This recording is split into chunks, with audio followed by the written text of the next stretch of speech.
Hola, hola, ¿qué tal? Muy buenas tardes para todos, para todas. Bienvenidos. Aquí estamos con la edición domingo de MBD Noticias. 7 grados la temperatura a esta hora en Montevideo. Hay mucha información para compartir con ustedes este fin de semana.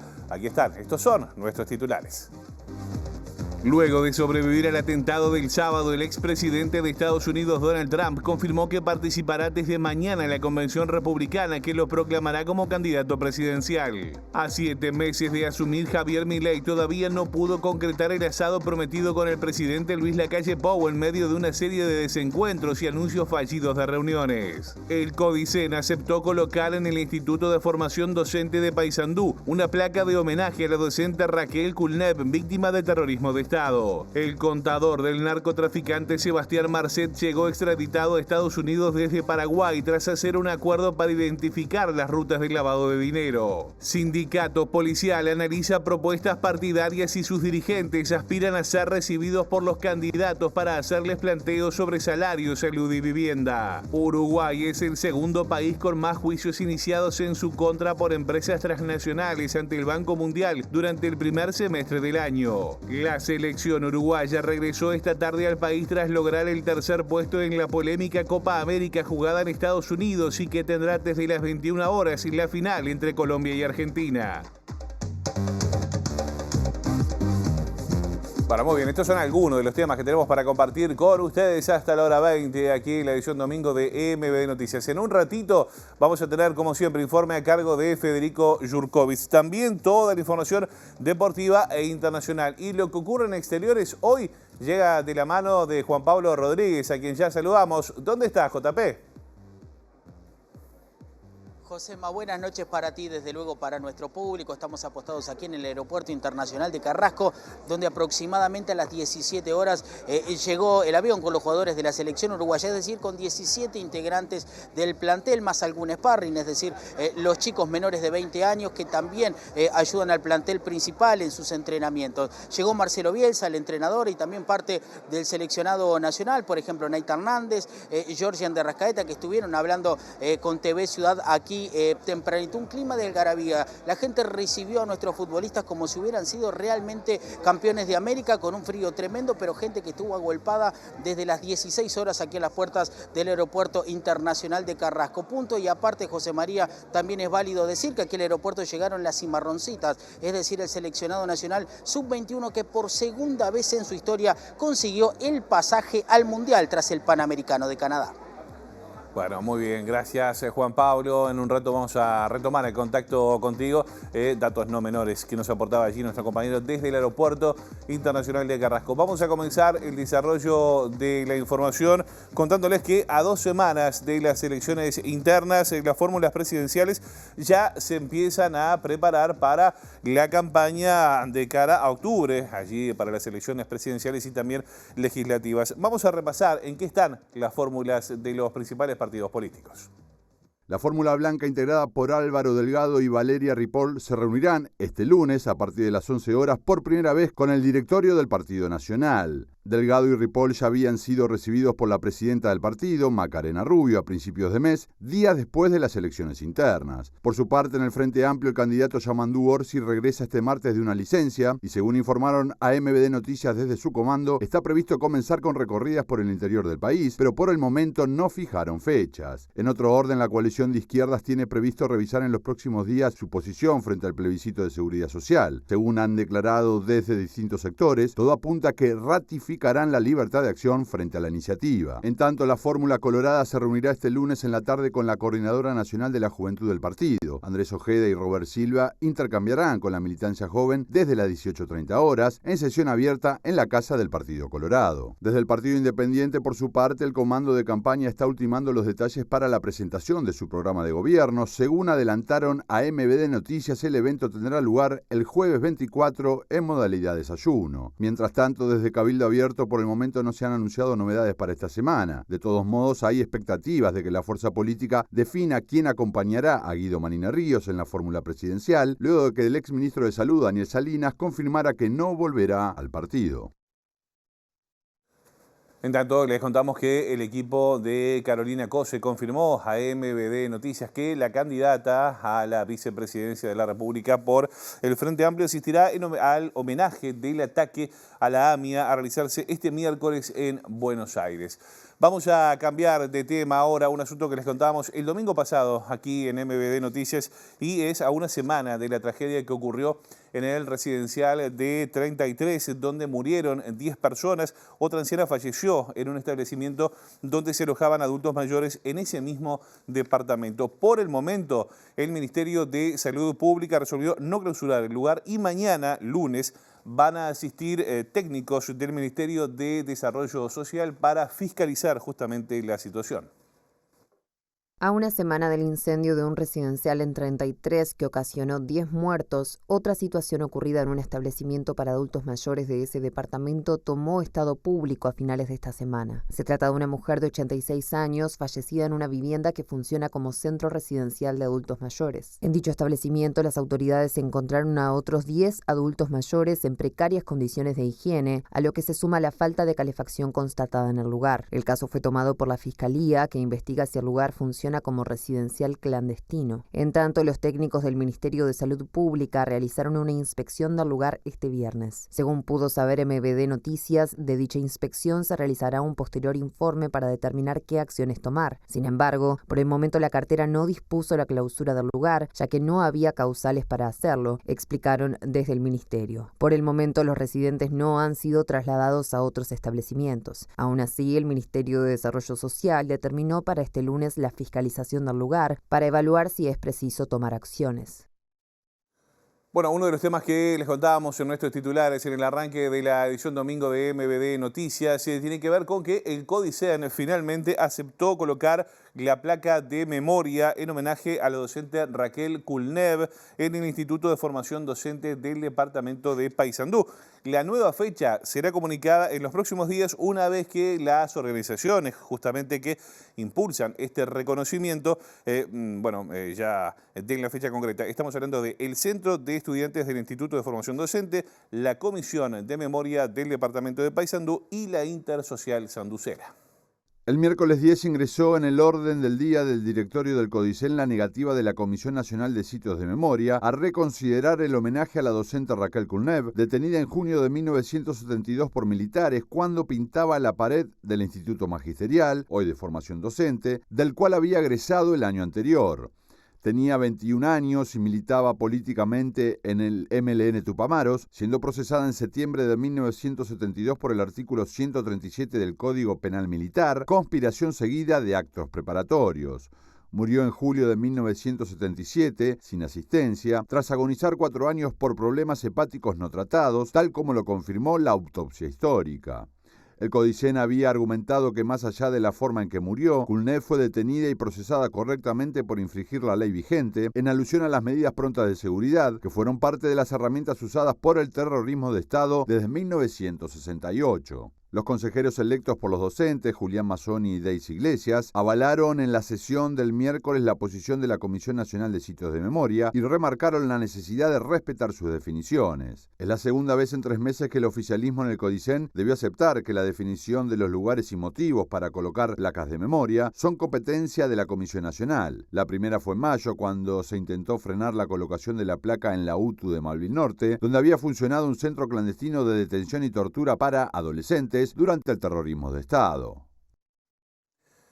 Cambiamos de tema ahora, les contamos que al finalizar la feria judicial de invierno este lunes se van a retomar varias causas con impacto político y también social. Por ejemplo, las vinculadas a la entrega del pasaporte al narcotraficante uruguayo Sebastián Marcet y también al proyecto Neptuno, pero también se va a conocer la decisión de Alejandro Astesiano sobre si va a iniciar una causa penal para contar toda su verdad, como dijo en una salida transitoria la semana pasada. Pero también, además de todo esto, se van a reactivar varios expedientes vinculados a derechos humanos.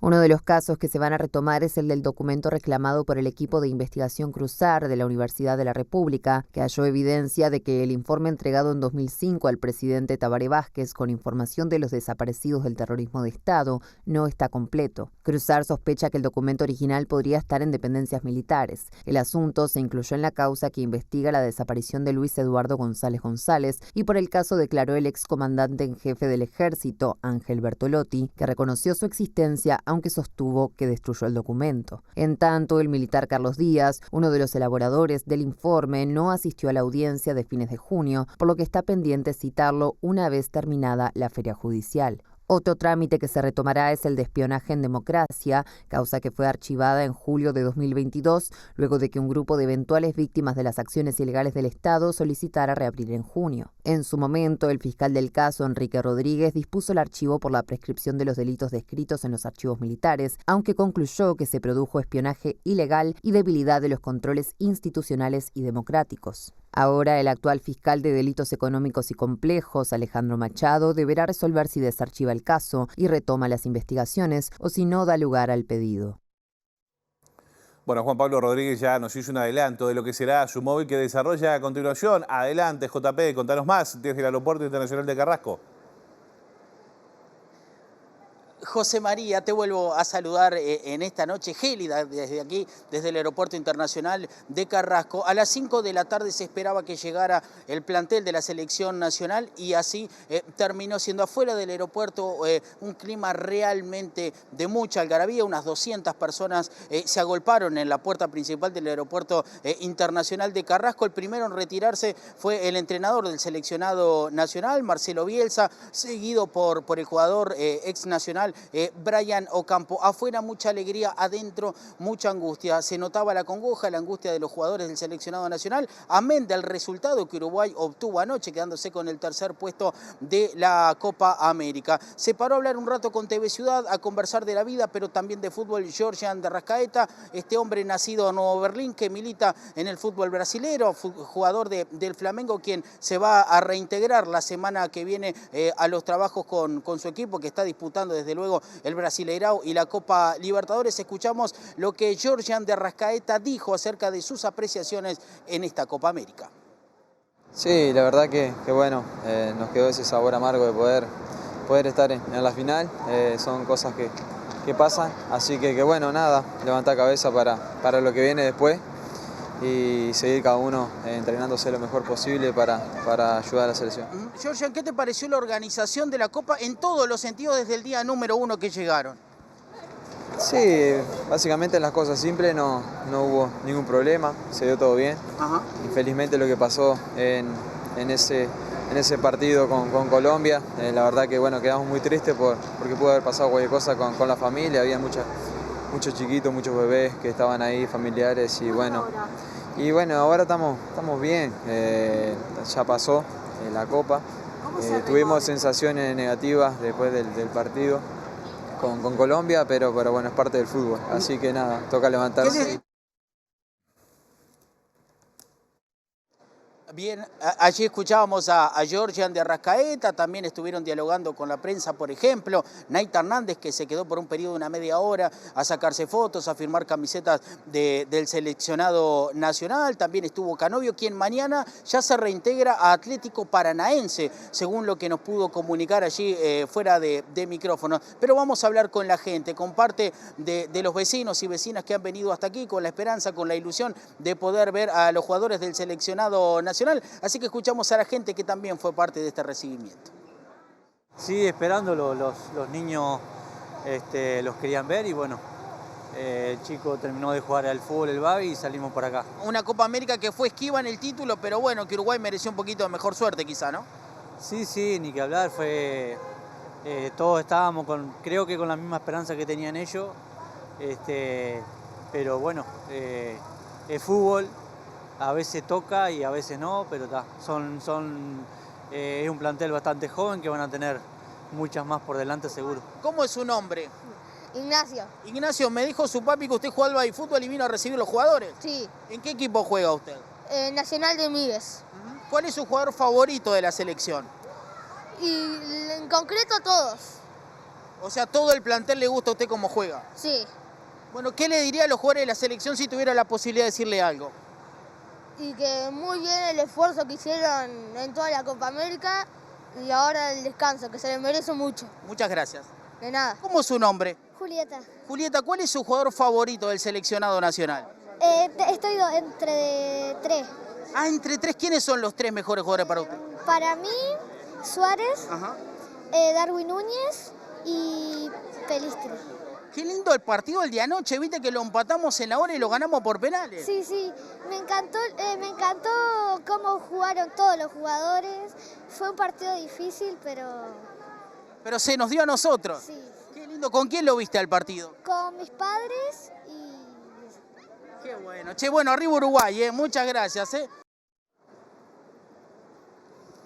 Ahí teníamos, Josema, parte de la alegría, de la emoción, de que bueno, los ciudadanos puedan tener cerquita a los jugadores del seleccionado nacional. Y para cerrar, lo que también te adelantaba, hoy más temprano llegó el seleccionado de hockey sobre césped femenino, es decir, las cimarroncitas que por segunda vez en su historia consiguieron un pasaje hacia la Copa del Mundo a disputarse en el mes de febrero de 2025 en Croacia. El anterior había sido en Sudáfrica, también mucha algarabía por esta clasificación de Uruguay en los Juegos Panamericanos, dejando nada más y nada menos que a Canadá, el locatario de los Juegos Panamericanos, fuera del próximo Mundial. Aguardaremos aquí, José María, desde el aeropuerto de Carrasco, esperando nuevamente la convocatoria. Muy bien, muchas gracias Juan Pablo allí por tu trabajo completo con análisis de los chiquitos además también, y qué lindo que puedan ver a los jugadores de la selección allí de cerca, mano a mano. Gracias Juan Pablo, al equipo y también a nuestros entrevistados. Nosotros seguimos con más información desde aquí, desde Piso, porque luego de un inicio que se prometía auspicioso, incluso con un asado acá en Montevideo, la relación entre el presidente Luis Lacalle Pou y su par argentino Javier Milei se encuentra de alguna manera estancada, porque a 7 meses de la llegada del líder libertario a la Casa Rosada, solo coincidieron en el acto de Asunción. El último de varios desencuentros fue en la cumbre del Mercosur de Paraguay, hace unas 2 semanas. Me invitó a Uruguay para contarme en qué están las relaciones y cuáles son los temas que tenemos que juntarnos para resolver. Claro. Y dado que tenemos mucha afinidad, nada, lo vamos a resolver asado mediante. Desde aquel comentario de un Javier Milei recién electo y antes de asumir el 10 de diciembre hasta el presente, la sintonía con Luis Lacalle Pou parece haber cambiado. A tal punto que si bien no se habla de una mala relación, el asado nunca se concretó ni tampoco hubo encuentros bilaterales, más allá del saludo protocolar cuando Lacalle viajó para la asunción del argentino. Varias oportunidades la prensa de Argentina y de Uruguay manejaron distintas posibilidades para la cumbre rioplatense, que sin embargo hasta el momento no se concreta. Por ejemplo, en abril Lacalle fue invitado por la Fundación Libertad a dar una charla y lejos de reunirse con Milei dio un discurso que destacó el rol del Estado, contradiciendo la prédica del argentino que considera al Estado como una organización mafiosa que hay que destruir. Tenemos que tener un Estado fuerte para que el individuo pueda gozar del ejercicio de la libertad. Ahora se habla de un nuevo posible encuentro el 17 de julio en la previa del 30 aniversario del atentado a la AMIA, organizado por el Consejo Judío Latinoamericano y la Delegación de Asociaciones Israelitas de la Argentina, ocasión en la que se anuncia la presencia tanto de Lacalle Pou como del paraguayo Santiago Peña. Sobre este acto, Lacalle comentó al legisladores oficialista que tiene pensado asistir, según publicó subrayado este viernes, mientras que la diaria agregó que aún no se confirmó que los mandatarios tengan previsto reunirse. También se anuncia desde junio al menos que Lacalle y Peña estarán el 28 de julio en la Expo Rural, en Buenos Aires, aunque formalmente el presidente uruguayo no lo confirmó tal como lo reconocieron a MBD Noticias desde la organización de la Expo. Es complejo a veces organizar un asado. ¿Quién lo paga, además? Bueno, les contamos ahora que el contador de Sebastián Marcet se encuentra en Estados Unidos desde este fin de semana para colaborar, ven ustedes, con la justicia de ese país, identificando los circuitos financieros en los que lavó dinero del narcotráfico. Santoro fue detenido en agosto de 2023 en Paraguay en el marco de la causa Ultranza Pi, pero aceptó un proceso de extradición abreviada que en principio lo dejaría al margen de responsabilidad penal en Paraguay. Todas las crónicas sobre la extradición de Federico Santoro coinciden en la relevancia que tenía en el esquema financiero de Sebastián Marcet para el lavado y blanqueo de capitales. También coinciden en señalar que la decisión de aceptar la extradición determinó que fuera otorgada en un tiempo récord, abriendo especulaciones de todo tipo sobre los beneficios que esto podría traerle. En los hechos suspenden Paraguay el proceso en su contra en el marco de la Operación Ultranza PI, que tiene a Marcet prófugo y a su socio paraguayo Miguel Infran ya condenado y preso en Asunción. En Estados Unidos, Santoro está acusado de lavado de dinero, pero el hecho de que esté dispuesto a colaborar presupone que tendrá beneficios legales a la hora de recibir una pena. Desde que fue detenido en agosto de 2023 por agentes de la Secretaría Nacional Antidrogas de Paraguay, Santoro se mostró dispuesto a brindar información. De acuerdo con los elementos disponibles hasta el momento, Santoro estaba a cargo de la administración de las ganancias y el pago a los distintos componentes de uno de los esquemas del narcotráfico más importantes de la región. Así lo resumió previo a la extradición el titular de la Secretaría Nacional Antidrogas de Paraguay, Jalil Rashid. Él es un elemento importante dentro del esquema Ultranza. Básicamente lo que hacía era administrar la plata, manejar la plata, distribuir el dinero, y eso tuvo una afectación directa al mercado financiero americano. Los desembolsos que realizaba Santoro eran autorizados por Marcet cada vez que las cargas de cocaína lograban llegar con éxito, principalmente al continente europeo, según consta en el expediente de la investigación Ultranza PI. Bueno, dejamos este tema de lado y un asunto que mencionábamos en nuestros titulares. El Sindicato Único de Policías del Uruguay analiza las propuestas en materia de seguridad de los distintos partidos políticos y esperan reunirse con las distintas candidaturas para hacerles llegar sus planteos. Entre varios temas, por ejemplo, figuran asuntos salariales, de salud mental y también de vivienda. Lo primero que hemos hecho desde el sindicato es analizar los diferentes documentos y las diferentes propuestas que nos han hecho llegar los diferentes candidatos.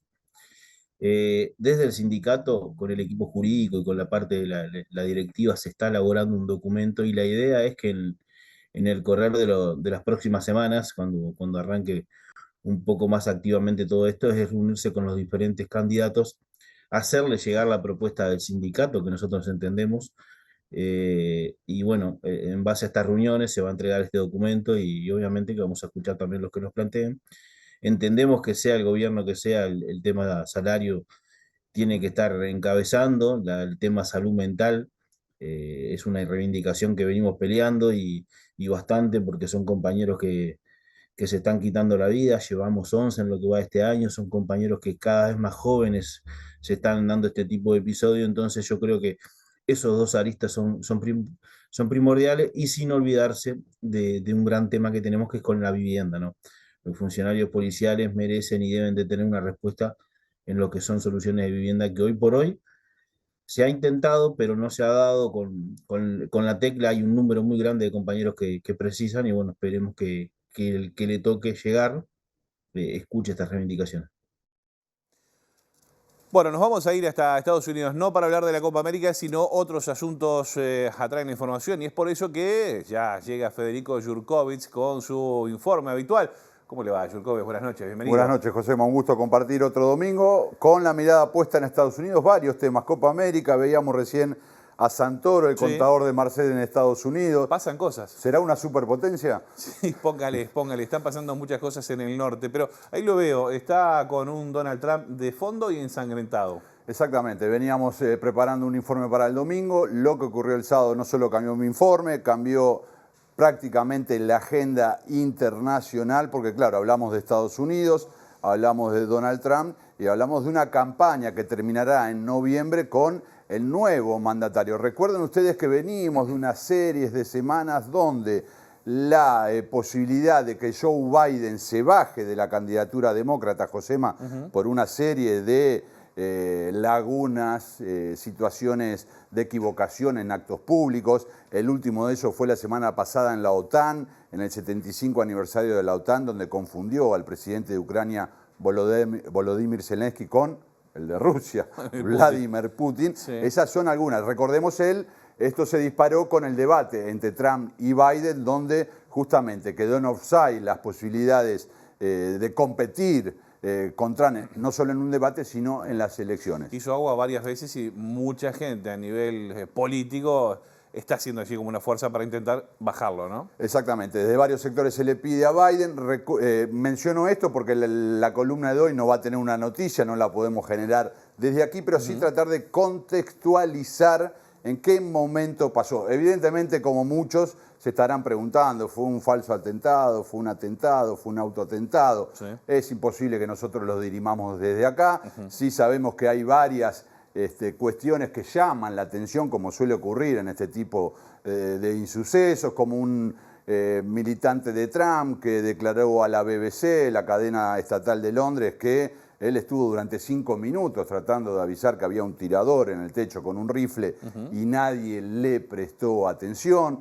También se empiezan a conocer nuevas imágenes, Josema, donde se ve justamente en un video al tirador arriba del techo y desde otro el ángulo donde el francotirador que estaba para proteger a Trump lo termina aniquilando. Con esta pantalla entonces de Super Trump en un contexto de disputa electoral, evidentemente, y gracias a Dios que no fue asesinado, sale fortalecido sin duda para la campaña, José. Claro. Bueno, se hizo un paralelismo también con lo que pasó en la campaña de Jair Bolsonaro, cuando fue apuñalado allí. Exactamente, y el crimen político, obviamente, no vamos a hacer la historia del crimen político porque hay que ir a los inicios de la historia de la humanidad. Sí decir entonces, y si te parece, compartimos, porque también hay que decir que Donald Trump llegó a la presidencia en 2017 con una campaña y un discurso de odio. En sus primeros meses de gobierno tuvo la masacre de Charlotte, por ejemplo, donde los supremacistas blancos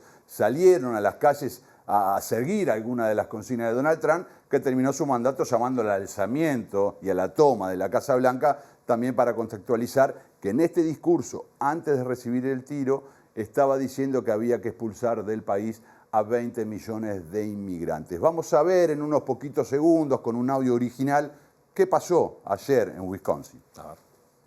If you want to really see something that said, take a look at what happened.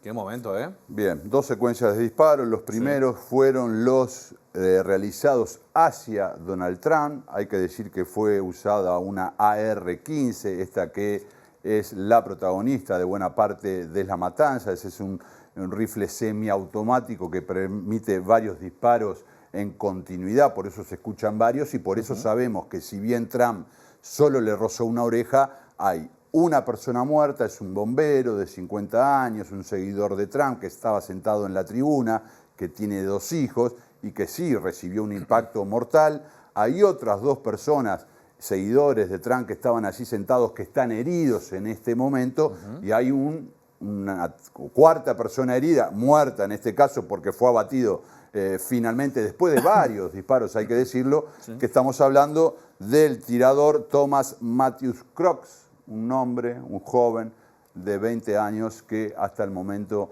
no hay ninguna explicación de por qué actuó, porque aparentemente también era de orientación republicana e iba a votar por primera vez en estas elecciones, José. Qué tremendo lo que pasó allí, ¿eh? Imagínense el momento, ¿no? Todas las personas que estaban atrás de Trump también allí, como vos explicabas. Y bueno, ahí está uno de los muertos, están los 2 heridos. Quiero decir esto también porque obviamente venimos de hace poco más de un mes de un atentado contra Robert Firpo, que es el primer ministro de Eslovenia. Obviamente llamó a la conmoción, pero quedó pero quedó como un tema de segundo plano. Sí. Hace 2 años fue asesinado de un disparo Shinzo Abe, el primer ministro de Japón. También aquí en la región el atentado fallido contra Cristina Fernández y tú mencionabas el de Jair Bolsonaro. O sea que la violencia política está instalada. En Estados Unidos hay que decir, y vamos a una segunda placa que preparó Omar Izaguirre, nuestro compañero de pantalla, que tenemos desde el inicio. Mirá, el padre fundador. Sí, ahí está. Abraham Lincoln, ¿no? 1865, asesinado en el Teatro Ford,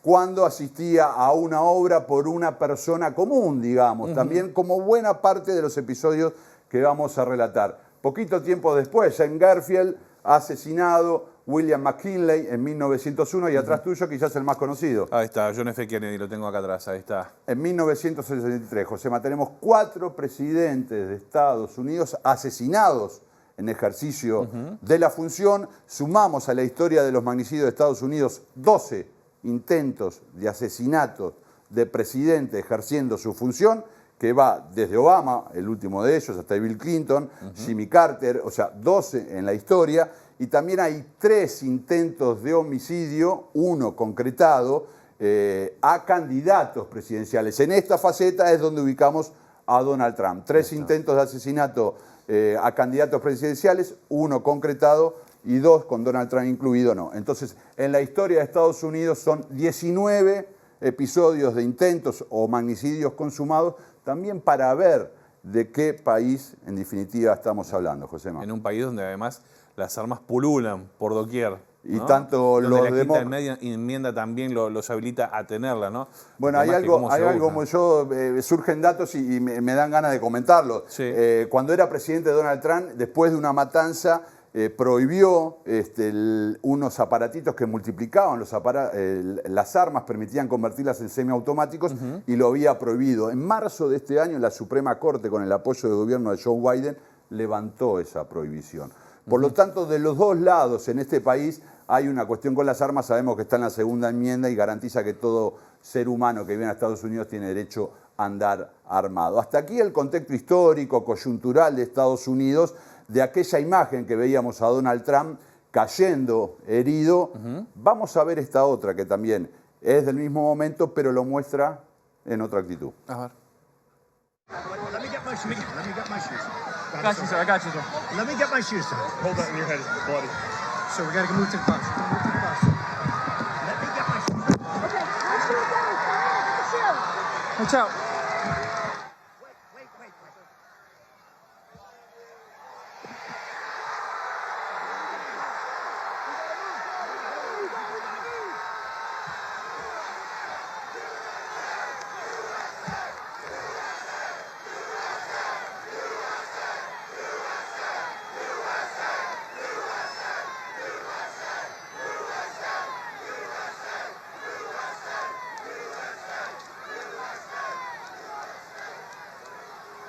Es tremendo cómo, bueno, primero cómo lo sacan los efectivos del servicio secreto, tener más de 12 allí que le hacen esa especie de escudo humano. Y segundo, cómo pasa del miedo, de la angustia, a la euforia. A la euforia total, se lo ve ahí cuando lo rodean, que dice, wait, y levanta el puño y agita las masas y lo despiden gritando USA.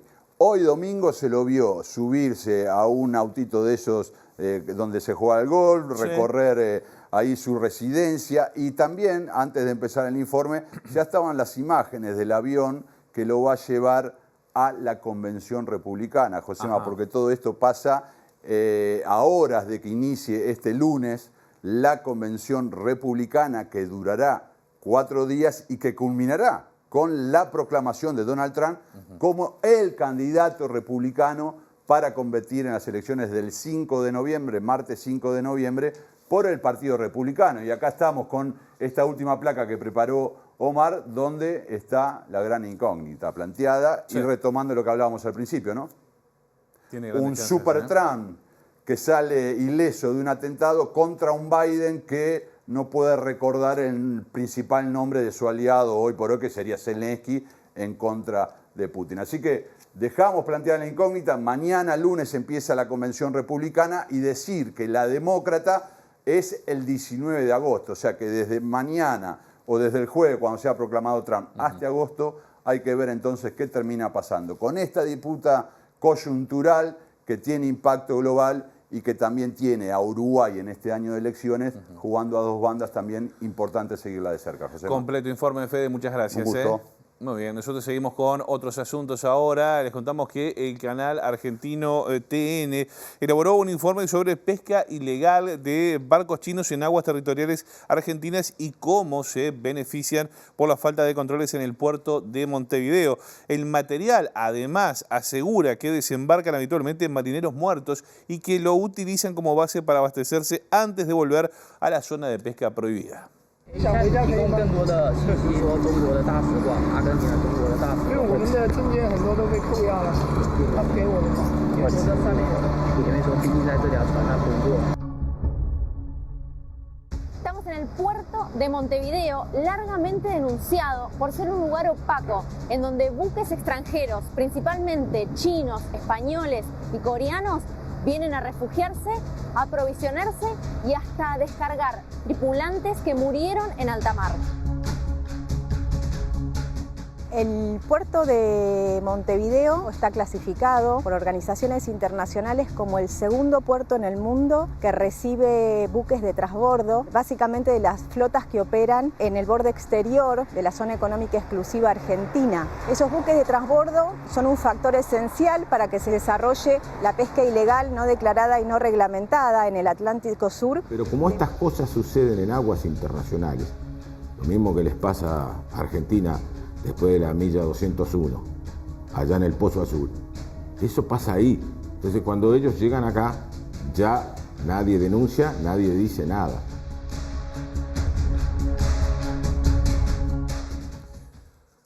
Bueno, esto es parte de una promo, de un informe que, como decíamos, está disponible en el canal argentino TN, en el portal de TN justamente está allí este informe con testimonios de científicos, también ambientalistas, políticos y referentes de la Casa del Marinero que asiste a trabajadores de otras nacionalidades que enfrentan situaciones de explotación o de abandono, así como se decía allí en este informe.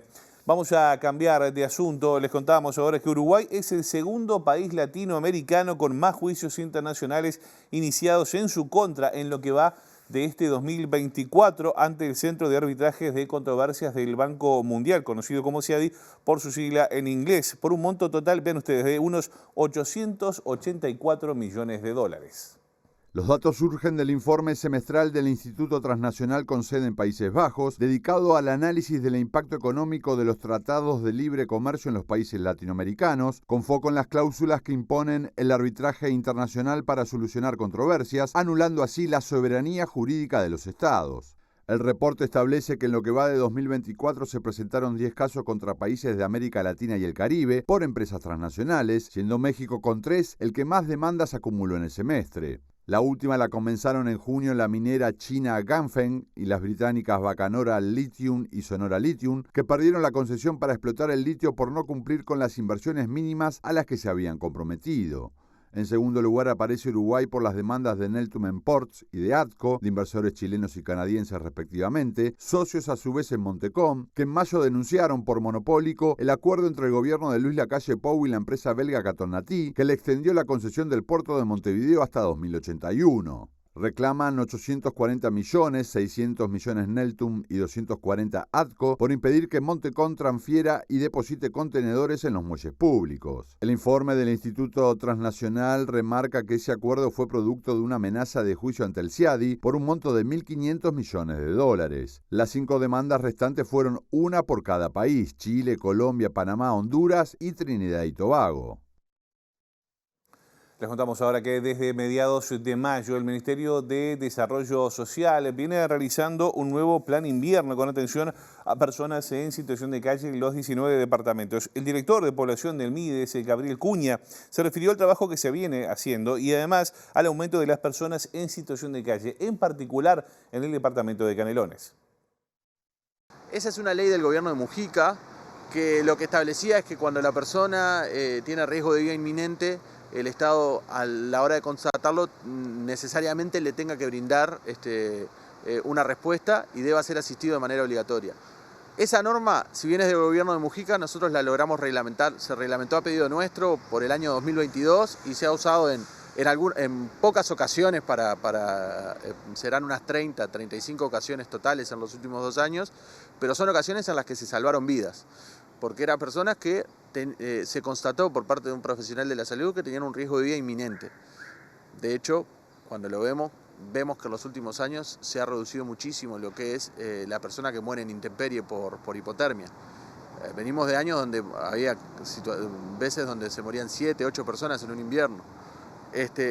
Por otro lado, nosotros lo que sumamos, la propuesta que se trató en el Parlamento y que se aprobó, ahora estamos en la etapa de la reglamentación, es más allá del aspecto biológico, del riesgo de vida inminente, de vida inminente con un enfoque más biológico, sumar además el riesgo que está asociado a un aspecto más psicológico, como puede ser un brote asociado a alguna problemática de salud mental de base o el consumo de alguna sustancia que lleve que esa persona sea un riesgo inminente para sí o para un tercero.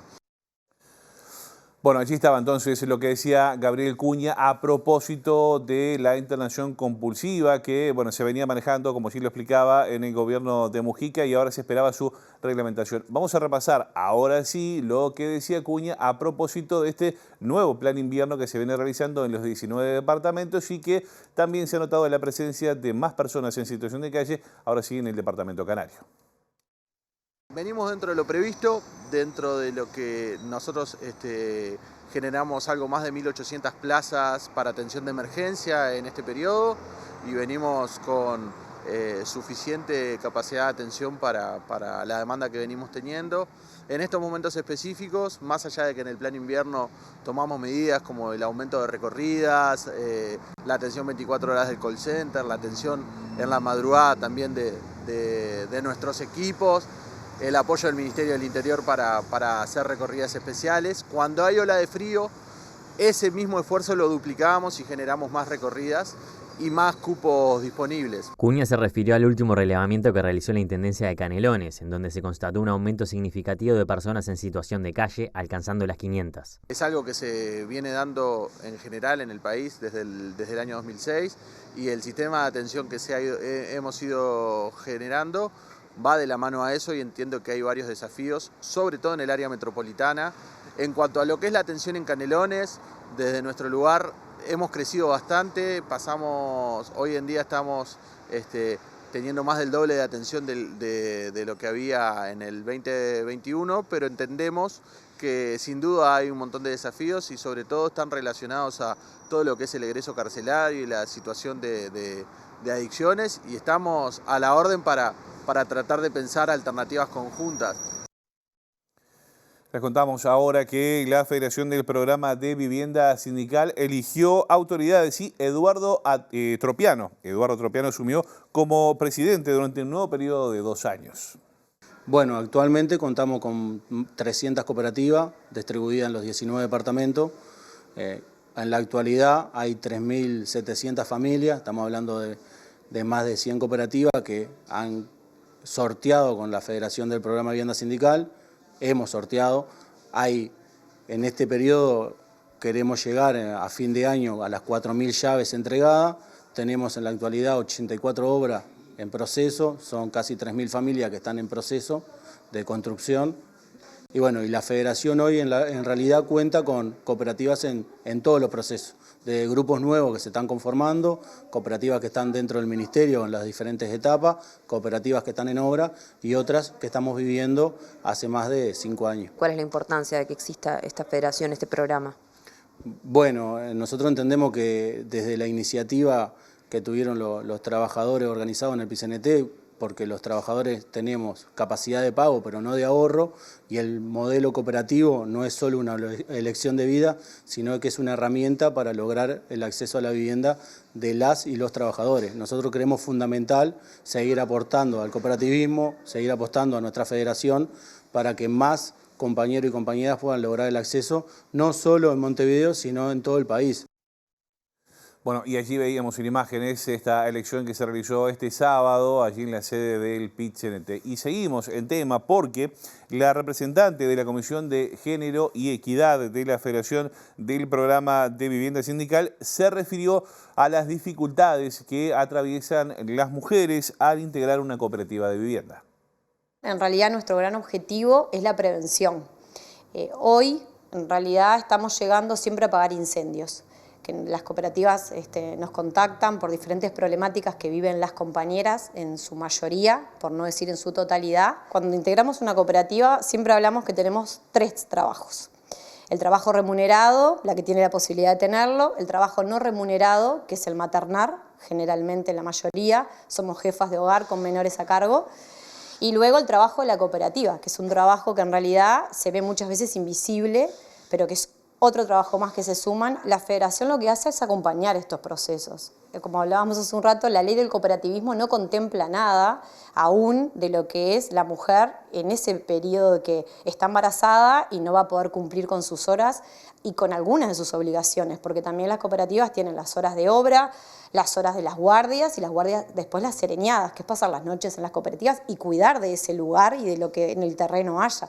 Y la cooperativa tiene que ser mi círculo, mi contención, mi lugar seguro, donde yo tengo que poder encontrar el apoyo que en ese momento voy a necesitar. Y vamos a hablar de la Copa América porque Argentina se medirá con Colombia hoy a partir de las 21 horas, allí buscando el título, un nuevo título para la selección argentina o para la selección de Colombia. Veremos qué pasa. El partido se podrá ver por la pantalla de TV Ciudad a partir de...